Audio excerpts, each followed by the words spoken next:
Hi everybody, today I'm going to show you how to do an oil change.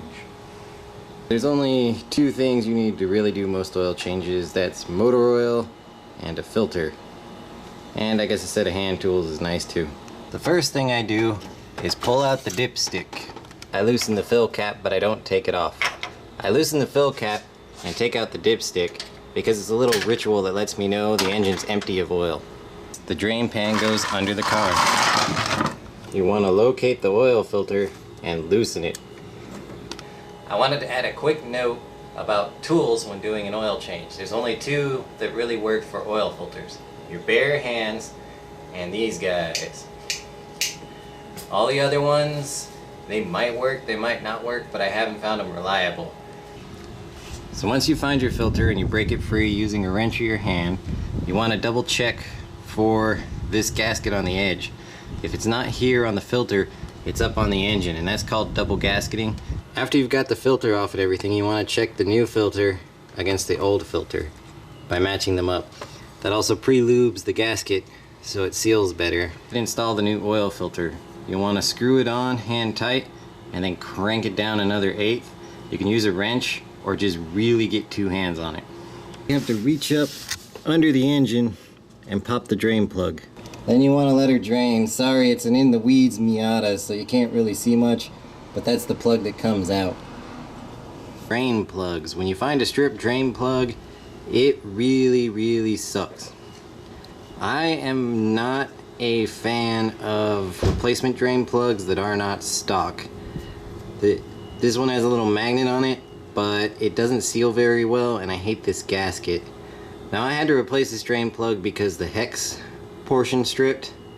Some idiot tried to take it off with like a 12 point.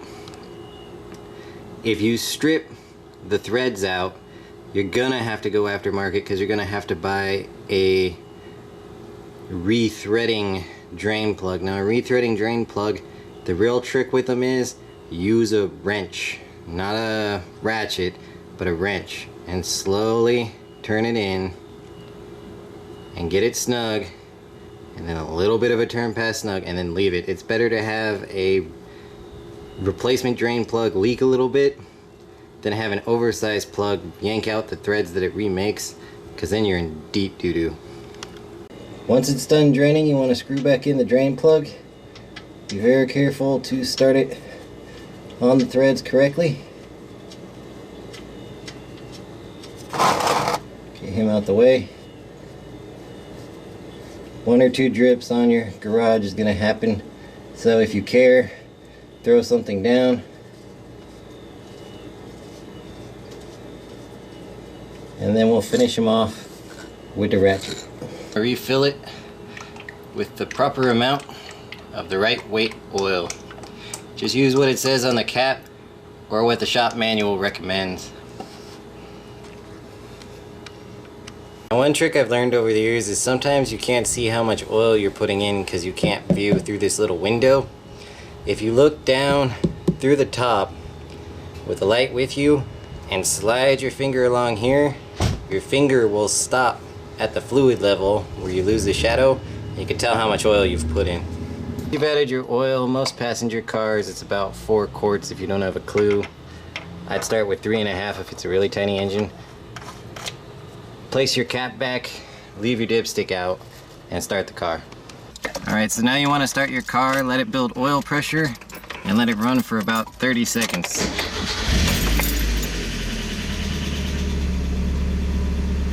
A little bit of tapping and everything's okay. If you have a light, let it run out for a little bit till the light goes out. Give it a final check for leaks. Having run the engine, we're going to check the oil and see whether we need to add any. How to read a dipstick. On most dipsticks you have a low and you have a high. In between low and high is 1 quart. In between low and the end of the dipstick, where nothing shows on the dipstick, is a 2nd quart. You always want to make sure there's at least oil on the dipstick. Yay, we changed the oil, we buttoned it all back up, now we're done. But now you have to do your under hood inspection. You want to check your wiper fluid. You want to check your radiator coolant. You want to check your air filter. You want to check your power steering fluid. You want to check your radiator, make sure there's nothing gross in there. At least once a year you want to check the pH on that with test strips. You want to make sure your fans, your belts, and all that's working. This is the time where you catch problems before they strand you on the road. Note about brake fluid.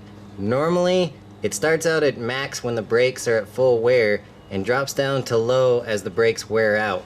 Now after you've done all the fun mechanical stuff, make sure to pour your oil into a used bucket or something like that so that you can recycle of it and dispose of it properly. And that's pretty much it for oil changes.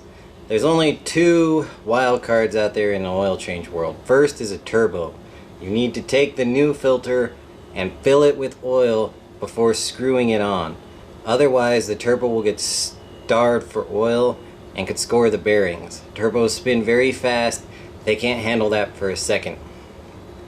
Second is canister filters. Some cars do not have an external filter but have an actual canister. There's a slightly different method to that, but for the most part it goes through the same process.